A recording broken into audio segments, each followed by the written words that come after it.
প্রথমত হচ্ছে যে ফুটবল মানেই আলাদা একটি উত্তেজনা, উদ্দীপনা, একটি উৎসাহ এবং বিশ্বকাপের মতো যে আসর, সেই আসরকে কেন্দ্র করে আমরা বাংলাদেশ হয়তোবা সেখানে পার্টিসিপেট করতে পারছি না, বাট বাংলাদেশের মানুষ যে ফুটবল প্রিয়, ফুটবলকে ভালোবাসে, সেই উন্মাদনাটা কিন্তু আমাদের বিশ্বকাপ ফুটবলের সময় স্পেশালি বাংলাদেশে আমরা দেখেছি যে ব্রাজিল এবং আর্জেন্টিনার একটা হিউজ সাপোর্টার রয়েছে, পাশাপাশি অন্যান্য দেশেরও অনেক সাপোর্টার রয়েছে। সো খেলাধুলা মানে হচ্ছে একটি আনন্দ সময় পার করা, বাট সেই আনন্দকে শেয়ার করতে গিয়ে দেখা যাচ্ছে যে অনেক জায়গায় অনেক উত্তেজনা তৈরি হয়েছে, অনেক বিশৃঙ্খলা তৈরি হয়েছে এবং সবচেয়ে দুর্ভাগ্যের বিষয় হচ্ছে যে 10 জনের মতো মানুষ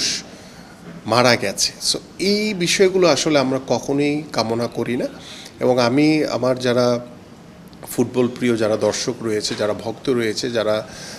বিভিন্ন দেশের সাপোর্টার হিসেবে ফুটবলকে বড় পর্দায় এনজয় করছে, আমরা তাদের কাছে আহ্বান করব যে খেলাটা আপনারা সবাই একসাথে বসে উপভোগ করেন, বাট খেলাকে কেন্দ্র করে যাতে কোনো প্রকার কোনো সহিংসতা, কোনো দুর্ঘটনা যাতে ভবিষ্যতে না হয়, এ বিষয়টা আমি আপনাদের মাধ্যমে দেশবাসীর কাছে আহ্বান করব। পাশাপাশি আমরা আশা করি যে বাংলাদেশের ফুটবলও একদিন এগিয়ে যাবে। আমরা চেষ্টা করছি, আমরা একদম জিরো থেকে কাজ করা শুরু করেছি, নতুন করে স্পোর্টস খেলাধুলাকে পেশা হিসেবে প্রতিষ্ঠা, খেলাধুলাকে জাতীয় শিক্ষাক্রমে বাধ্যতামূলক করা, আমাদের মাননীয় প্রধানমন্ত্রী যেই স্পোর্টসকে সর্বোচ্চ গুরুত্ব দিয়ে কাজ করছেন, আমার মনে হয় যে আমরা বাংলাদেশের অত্যন্ত ক্রীড়ামোদী একটি দেশ,